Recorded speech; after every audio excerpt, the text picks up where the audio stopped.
Bonjour, nous allons voir ici comment comparer les nombres relatifs. Alors avant de se lancer dans la comparaison, on peut peut-être reprendre un petit peu cette droite graduée que nous avons vue.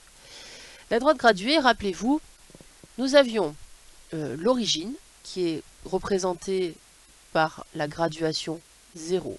Nous avons tout ce qui est donc situé à droite de notre origine, qui est repéré par des nombres positifs, et tout ce qui est situé à gauche de notre origine. Tout cela, on peut le déduire grâce à l'orientation de notre droite graduée, donc par cette flèche, qui nous indique que notre ordre croissant, eh bien, il suit cette flèche. Donc il part de la gauche et il va vers la droite. Plus le nombre est à gauche, plus il est petit. Plus le nombre est à droite et plus il est grand. Donc déjà, première chose, les nombres négatifs sont toujours inférieurs aux nombres positifs. Ça, c'est automatique. La deuxième chose, les nombres positifs, en fait, vous savez déjà les comparer. On compare déjà les parties entières, et puis après, si les parties entières sont égales, eh bien, nous allons comparer les chiffres des dixièmes, et puis s'ils sont égaux, on passe aux chiffres des centièmes, etc. Pour les nombres négatifs, eh bien, rappelez-vous, nous allons graduer cette droite graduée, bien entendu, nous partons de notre origine. Donc, moins 1, c'est une graduation, une unité avant l'origine 0. Si on se décale encore d'une unité, eh bien nous aurons ici moins 2. Et puis si on se décale encore d'une unité, eh bien nous aurons moins 3. Et donc bien entendu, quand on regarde bien, moins 3, le nombre moins 3, il est inférieur au nombre moins 2 et il est inférieur au nombre moins 1.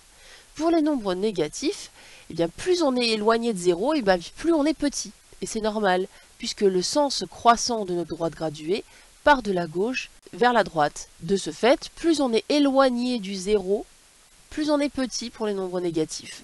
Alors que pour les nombres positifs, c'est plus on est éloigné du 0 et plus on est grand. Donc pour le premier, nous voyons que nous avons le nombre moins 3 et le nombre plus 2,5. Donc là, les deux nombres ont des signes différents. On a vu que dans ces cas-là, obligatoirement, le plus petit c'est le nombre négatif. Donc le moins 3, il est inférieur à plus 2,5. Le moins 0,5, c'est un nombre négatif, et le 0, on sait que c'est à la fois un nombre positif et négatif, c'est le seul en fait qui fait la frontière entre les deux. Donc le 0, bien forcément, on peut le voir aussi d'ailleurs sur notre droite graduée, le moins 0,5 c'est moins 1,5, c'est ici, il est bien inférieur à 0. Ici nous devons comparer plus 4,5 et plus 2,5, les deux nombres sont des nombres positifs. On est donc sur cette partie-là de notre droite graduée. Donc on compare déjà les parties entières. Ici nous avons 4, ici nous avons 2.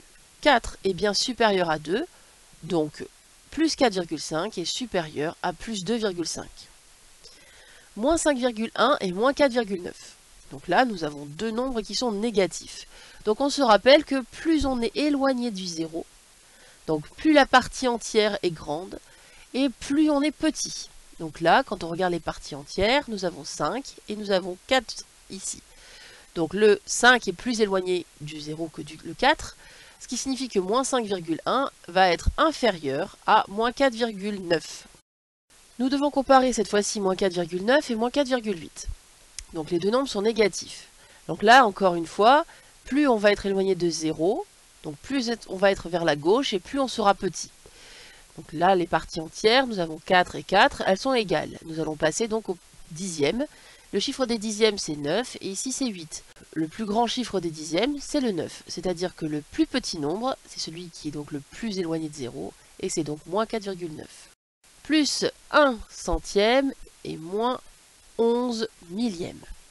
Nous avons donc deux nombres qui ont des signes différents, et dans ces cas-là, nous savons que le nombre positif est le nombre le plus grand. Donc le plus 1 centième est supérieur à moins 11 millièmes. Moins 6,01 et moins 6,1. Les deux nombres sont négatifs, donc c'est le plus à gauche, donc le plus éloigné de 0, qui sera le plus petit. Donc ici, nous regardons les parties entières, elles sont égales. Nous passons au chiffre des dixièmes. Nous avons 0, et là nous avons 1. Donc le plus petit des deux, c'est 0. Cela signifie que moins 6,1 va être plus éloigné de 0 que le moins 6,01. Et donc, s'il est plus éloigné de 0, eh bien c'est lui qui est inférieur à moins 6 et 1 centième.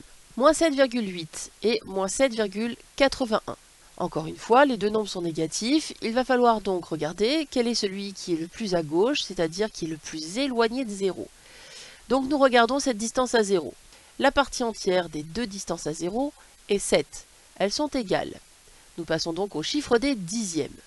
Le chiffre des dixièmes, les deux sont égaux, ils sont tous les deux égaux à 8.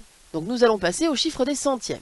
Donc ici, on sait que le chiffre des centièmes, comme il n'est pas écrit, on peut rajouter ce 0 qui est amovible, qui n'est pas écrit de manière générale, mais quand on en a besoin, on peut l'écrire. Ici, il y a donc 0 centième, et là, il y a 1 centième.